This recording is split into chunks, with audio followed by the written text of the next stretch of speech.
I love them. Oh, I wanted to ask you about the idea of like a trap game. It's something I hear a lot about in A like trap game? yeah, the NBA. Not I have a like I'm trap. not talking about traps on the court. Like no, I Mm, mean like this game could be a trap if you look at yeah. it on paper. Hmm. I'm wondering if you believe in that concept and how your team kind of avoided maybe falling into a potential trap against the Wings today. I know perfectly what a trap game is. It means that game that you let up mentally because you're just supposed to show up and win. And um, the first quarter, I think we were falling prey to it a little bit. We weren't defensively what we were where we needed to be. Um, but they recovered. I don't know if maybe it was the early start. I don't know. Woke them up a little bit. Um, but I think we're learning how to win and what it takes to win. And we know it's always going to start on the defensive end with us. We got 28 points on the board or something like that in the first quarter. Forget what was it, 27, 28, 31. All right, 31. I could give a damn about our 31 points. What I care about is what we're giving up. Um, and so I think just that constant message of defense, um, because that is certainly a mindset. Um, I thought we might have got into a trap game with Connecticut too, but so far we've kind of avoided those pitfalls, and been able to pull away and get some execution and some defense. And then also was curious, I mean, pregame you talked about the rookies on Dallas and like how impressive so many of them are. Obviously you have one on your team, Italy and I, who's kind of like she's just in like an interesting part of her season. Mm-hmm. And I'm wondering as a coach, how do you kind of navigate that knowing like this is a young player and you want to, I guess, mold them for success, but just coaching through like kind of a lull in a Yeah. season. Um, just keep encouraging her, keep her confidence level up. You know, um, everybody in the arena when she shoots believes that ball's going in. And the greatest shooters have amnesia. So if you miss one, I don't care. You shoot the next one.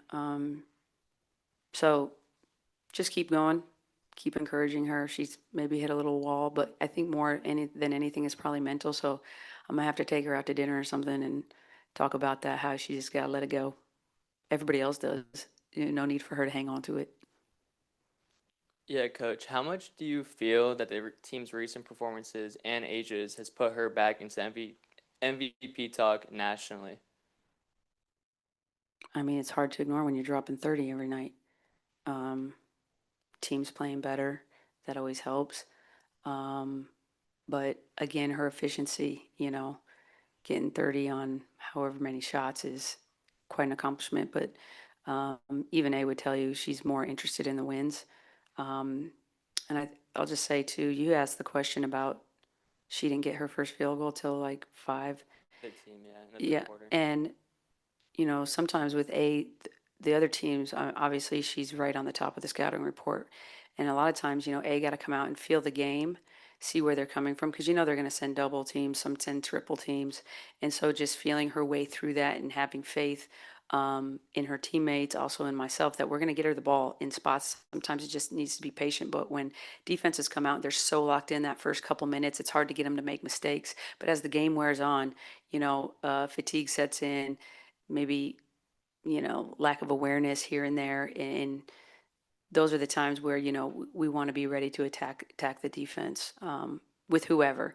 But I think she's shown great patience throughout these last few games. Even when she's scoring 30, I mean, she's playing the right way, and she knows that's what I'm concerned with first and foremost. Thank you. And then another question. So there was two specific moments that I saw, and without giving away your coaching secrets, there's I a won't give them play. away. There's a play where Paige had an easy bucket right to lay at like 5:21 in the second. Then the third, talking about that sloppy start, they hit a three about 8:34. You call instant timeouts that play and Paige's play. Hmm. What do you talk in the huddle? What's going through your head when you instantly call timeouts without giving away your secrets? I mean, it's not a big secret. We were following him around. We want to up our physicality, be proactive defensively, be disruptive. When we're not disruptive, um, there's certain things we chart. Um, how many stops we get in a row, how many times we're getting our hands on, getting on tipped balls, just our overall activity. But I thought Yeah, we were a little soft defensively, so that's what I let them know. And more often than not, they respond well. Coach, KB mentioned the plants you gave them. This is off the topic, of course, of the game, but mentioned the plants that you gifted the players at the beginning of the season. I apologize if this is already a known story. I don't know it. Why did you gift plants, and what was the meaning behind that? It was just about sowing good roots, having a good base early on. I ordered each of them, a pot, I guess, a small pot with their name and a saying that I felt they should remind themselves every day of if they can read it. Now, some of them still, their plants are alive, which is amazing.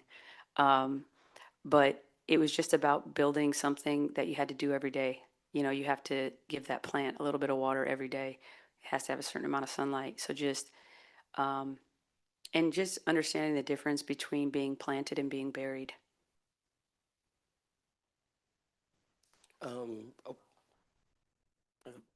Um, Asia just talked about how Jewel is like reliable and just, how she's been able to just step up to the plate. Just talk about just some other things throughout this season that she's been able to do. Asia? Asia said that she could call, she thought she could call The Jewel. adjectives for this woman. She said she could call her at 3 o'clock in the morning and she feel like Jewel will wake up. Oh, Yeah. Jewel. Yeah, You want me to talk about Jewel? yeah. Oh. My bad. I mean, Jewel's a competitor, you know.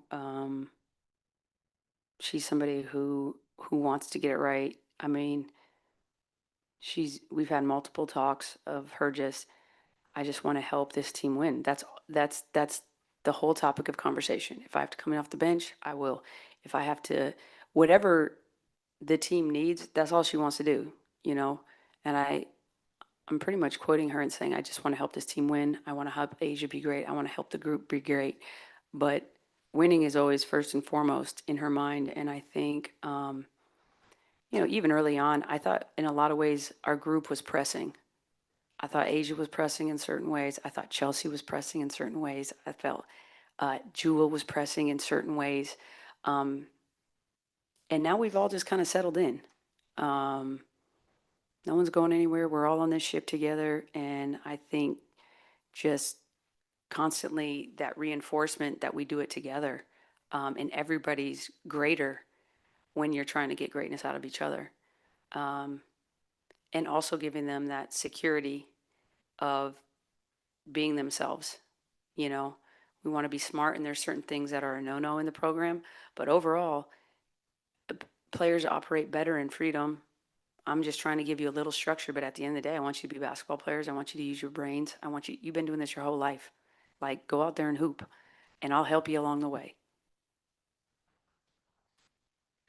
Becky, going back to that question that I asked Asia about Jewel hitting those back-to-back threes, one of those plays started with Asia getting double, maybe triple teamed in the paint. It hit the left corner, ball hit the left wing, top of the key. It ends with Jewel hitting that three at the right wing. That around the horn passing is something that you've been asking for all year. You said that the ball has stuck. What was it that finally got the word in the turn? Well, I think we've had the proof is in the pudding, right? Like, we've been passing more, and it's translated to more wins. It's translated to more assists. When we play the right way and we have that 0.5 mentality of good to great, sometimes you just got to pass it just to pass it. In that ball movement, we know at the end of the day, everybody will eat. There's enough. Um, and I think we've really bought into that kind of mindset lately. And that comes from trust, that comes from building chemistry and with each other. Um, and that it makes the game easier for everybody. I mean, um, you know, been on them for passing, and all your teammates should have to do is catch and shoot, and keep working for each other and trying to make each other's jobs and life easier out there. And when we do that and we buy into that, you get the swing, swing, swing three, and that's how the game is supposed to be played. This game is designed to be shared. Becky, I was listening to a podcast with Jewel, and she said one of the very first things you said to her preseason was, "What do you need from me?" You just mentioned I might have to take Nye out for dinner. I'm wondering when Alyssa came, if you said the same thing. Media day, you talked about individuality and establishing relationships with these players. How important is it for you to sort of let them know, hey, what do you need from me, rather than saying, here's what I need from you? Right. Um, I just think making myself available to them. I mean, I'm here to serve them, get the best out of them, do what's best for them, not only individually, but as a group, and however best I can do that and come alongside and just be that extra. Sometimes it's support, sometimes it's an honest kick in the butt, sometimes it's a hug, sometimes it's um, you just have to feel it out. And I just try to give them what I feel like they need, or maybe what I would need. It helps, honestly, a lot that I used to be a player because I understand some of those feelings and stuff that they go through in certain moments. Um, and I think, you know, I'm believable because I've lived in their shoes. I'm relatable in that way.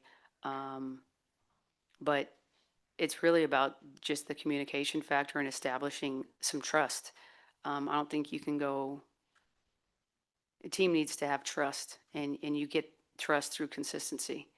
I talk about that friend that you call, right? And you call that friend because you know they're going to pick up, and they pick up every time. If you call that friend and they never pick up, or they pick 1 out of 20 times, you quit calling that friend. And the consistency is what builds the trust. I'm the same person showing up every day for you. Um, and at the end of the day, I'm very upfront. No one's going to outgive me. I know this. I'm going to give to the group always. You're going to get stuff from me. That's what I think leadership is about.